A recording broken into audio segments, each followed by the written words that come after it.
वर्तमान की राज्य सरकार के असफलता के खिलाफ, वायदा खिलाफी के खिलाफ, मुख्य रूप से युवाओं से संबंधित जो वायदे इन्होंने किए थे, 5 लाख बेरोजगारों को प्रतिवर्ष रोजगार देना, 5,000 7,000 बेरोजगारी का भत्ता देना, संविदा कर्मी अनुबंध कर्मियों को परमानेंट करना, और युवाओं को इससे सरकार में जो एग्जामिनेशन हुए हैं सीजीएल का, जेटेट का, लैब टेक्नीशियन का, जेई का, उसमें धांधली के तमाम मामलों को ध्यान में रख करके सीबीआई जांच कराना, इन तमाम मुद्दों को लेकर के भारतीय जनता युवा मोर्चा के आह्वान पर आज राज्य के लाखों युवा सड़क पर थे और मोरहाबादी के मैदान में जुटे थे।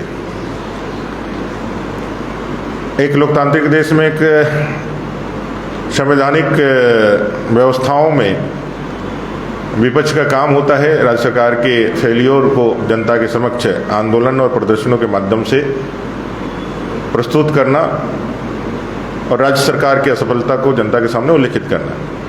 जो वायदे इन्होंने बनाए थे वो वायदे पूरी तरह से फेल रही है और राज्य सरकार के कुछ ही दिन बचे हुए हैं। आप सब लोगों ने देखा किस तरह से हमारे पाकुड़ से, साहेबगंज से, गोड्डा से, देवघर से, दुमका से, गढ़वा से, पलामू से, गिरिडीह से, सिंहभूम से, पूर्वी सिंहभूम से जब हमारे कार्यकर्ता इस बड़े सम्मेलन में, रैली में भाग लेने के लिए आए तो उनको रास्ते में रोकना पुलिस ने प्रारंभ किया, थानों में रोकना प्रारंभ किया, रास्तों में रोकना प्रारंभ किया। पूरे राज्य के अंदर ऐसी बैरिकेडिंग लगाई गई जैसे लगा कि भाई झारखंड के नागरिक नहीं आ रहे हैं बल्कि झारखंड में कोई आतंकवादियों का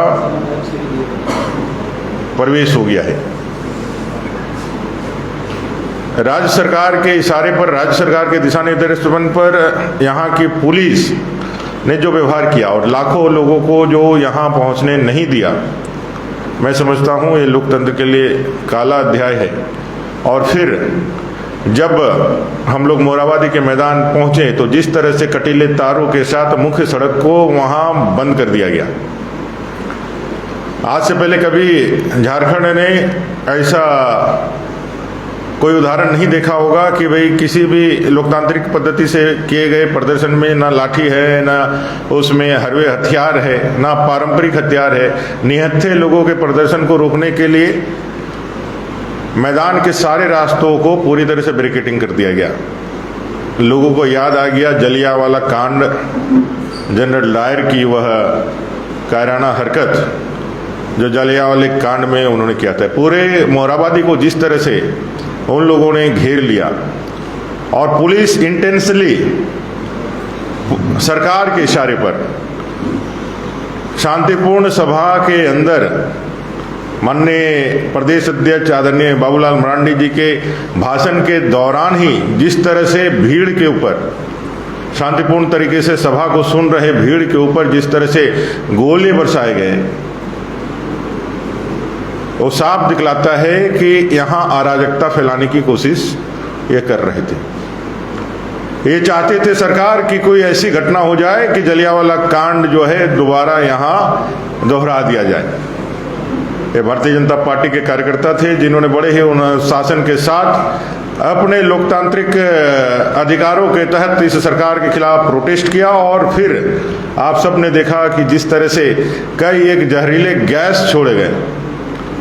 लोगों को आंसू गैस तो समझ में आता है, जिस तरह से जहरीले गैस छोड़े गए मुझे नहीं लगता है कि वो इस पूरे झारखंड प्रदेश में इससे पहले कभी इस्तेमाल किया गया होगा। यह कश्मीर में या फिर आतंकवादियों के खिलाफ इस्तेमाल किया जाता है।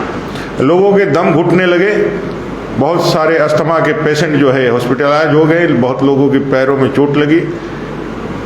इस पूरे प्रकरण में जो पुलिस की भूमिका है और सरकार की जो भूमिका है उसके लिए हमारे प्रदेश अध्यक्ष जी ने मांग की है कि भाई इसकी न्यायिक जांच हो और जो सिटिंग जज है उनकी अध्यक्षता में यहाँ न्यायिक जांच किया जाए, पहला तो ये।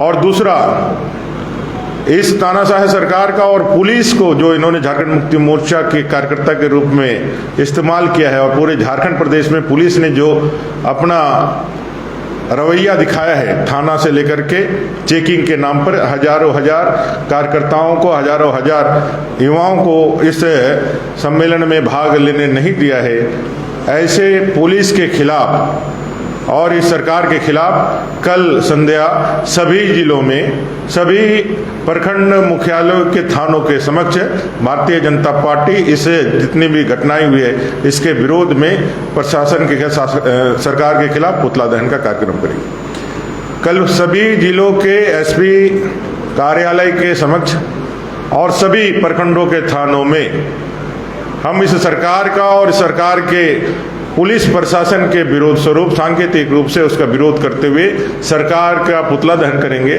और ये सरकार जो जाने वाली है, इसके दिन कुछ बचे हुए हैं और इसके इशारे पर जो पदाधिकारी संविधान से लेकर के कानून व्यवस्था का जो माखौल उड़ा रहे हैं, उनके विरुद्ध यह आंदोलन कल सभी जिलों में, सभी प्रखंड मुख्यालयों में, थानों में और जिले के अंदर एसपी कार्यालय के समक्ष हम लोग करेंगे। यही निवेदन, यही आग्रह करने के लिए और यही सूचना देने के लिए आपके बीच में आए थे। आप सबका बहुत धन्यवाद। पुलिस तो कह रही है टाइम टू मर्डर। पुलिस का ये आरोप है कि बीजेपी के कार्यकर्ता उपद्रवी की तरह व्यवहार कर रहे थे, पत्थर फेंक रहे थे, बड़ी पुलिस का आरोप।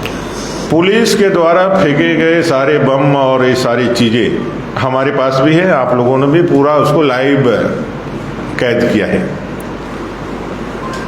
आप सब लोगों ने देखा है कि किस तरह से पुलिस ने अप्रत्याशित रूप से बिना कारण, जब सभा चल रही थी, माननीय प्रदेश अध्यक्ष जी का भाषण चल रहा था, का एक फुटेज है हम लोगों के पास, जो सीधे बम जैसे मारा जाता है, पाकिस्तान के अंदर मारा जाता है, भारत की तरफ से, पाकिस्तान से भारत में मारा जाता है, वैसे ही पुलिस ने इस सरकार के इशारे पर बम मारना चालू किया। इसकी जांच होनी चाहिए और पता होना चाहिए कि भाई किन परिस्थितियों में इस तरह से बम मारा गया। दूसरा, पुलिस ने उकसाने की कार्रवाई किसके ऊपर, किसके इशारों पर की और मुख्य सड़क को कांटेदार जालियों के साथ क्यों घेरा गया, जब कि सभी निहत्थे कार्यकर्ता वहां उस चारों तरफ से जलियांवाला बाग की तरह बंद किए गए एक प्रेमिसेस में, एक अहाते में आपने उनको घेर के रखा था।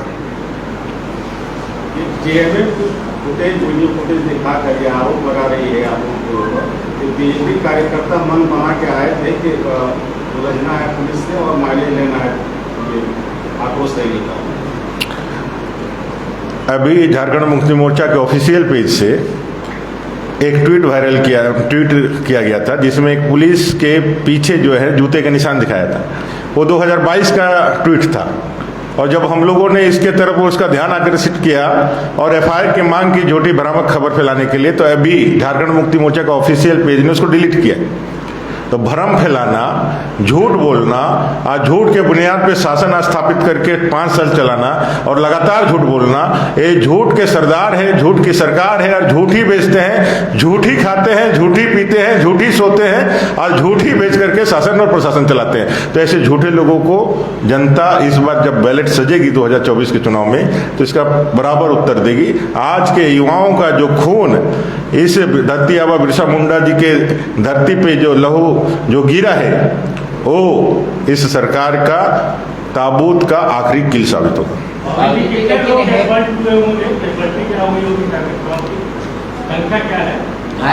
घायल दर्जन भर कार्यकर्ता है, छोटे मोटे इधर उधर भी कई एक लोग घायल हैं। सबकी सूचना नहीं आ रही है, जितनी सूचना आई है बहुत लोग खुद भी इलाज कराने के लिए चले गए, लेकिन कई एक कार्यकर्ताओं के गंभीर रूप से घायल होने की सूचनाएं मिल रही है। और इसमें छिपाने का क्या है, आप सब लोग वहां थे, आप सब लोगों ने हालात का सीधे रिकॉर्डिंग किया है, आप लोगों ने लाइव किया है, हालात आपके समक्ष है, जनता के समक्ष है। राज्य की सरकार अपना इस निरंकुशता को छिपाने के लिए, तानाशाही को छिपाने के लिए इस तरह का प्रोपेगेंडा पुनः एक बार देने का या स्थापित करने का काम कर रही है। बाबूजी जी, हेमंत जी कह रहे हैं हर साल बैंक का एग्जाम होता था, हर साल मिलिट्री की बहाली होती थी, बोले कि केंद्र में अच्छी खासी संख्या में युवा बहाल होते थे, वो सब बंद हो गया, लोड हम पे पड़ गया, हम कर ही रहे। ऐसा ये लोड लेने से पहले जब गन में खटाखट बहाली वाला जब बोल रहे थे नियुक्ति वर्ष रहेगा, गन लॉर्ड है और खटाखट चलेगा, तो ये जवान का कोई वैल्यू नहीं है क्या? बोल दिए जवान का कोई वैल्यू नहीं है। हम जो बोलते हैं उसका दूध भात। मुख्यमंत्री जी आज ये बात ओपन रूप से कहते हैं, वो माफ़ी तो नहीं मांगेंगे, लेकिन वो कहते कि मेरा बात को आप दूध भात मानिएगा, मेरा बात जो हम कहेंगे वो करेंगे नहीं। यही मुख्यमंत्री जी ने 2019 चुनाव के पहले कहा था कि 5 लाख बेरोजगारों को प्रतिवर्ष रोजगार देंगे, नहीं दे पाए तो 5,000 7,000 बेरोजगारी का भत्ता देंगे, और वो भी नहीं कर पाए तो संन्यास ले लेंगे राजनीति से। अरे भाई, झांसा में आपने फंसाया, लोगों को बेवकूफ आपने बनाया। उस वायदे को सिर्फ याद दिलाने के लिए जब कार्यकर्ता और जनता आती है, युवा आते हैं, तब आप मार आए बाएं बयान देने लगते हैं। झारखंड के मुख्यमंत्री हैं महाराज आप। इस मुख्यमंत्री पद के दायित्व को भी समझिए और कुछ बोलने से पहले 1000 बार सोचिए। अगर बोल करके सोचिएगा तो इसी तरह फजीयत होते रहेगा, और नहीं तो स्वघोषित कर दीजिए, नहीं तो हम सब लोग घोषणा कर देते हैं कि मुख्यमंत्री जी की किसी भी बात को दूध भात समझा जाए। तो जेमे को करे लोकप्रियता से आप घबरा गए हैं। मुख्यमंत्री सर्वाधिक लोकप्रिय मुख्यमंत्री, अब 2 ही महीने का बात है ना, बहुत हद होगा तो कितने लोकप्रिय हैं और झारखंड की जनता और झारखंड के युवा उनको बता देंगे। जब इस बार सत्ता से बाहर निकालेंगे तो दशकों तक सत्ता के आसपास कभी नजर भी नहीं आएंगे। धन्यवाद।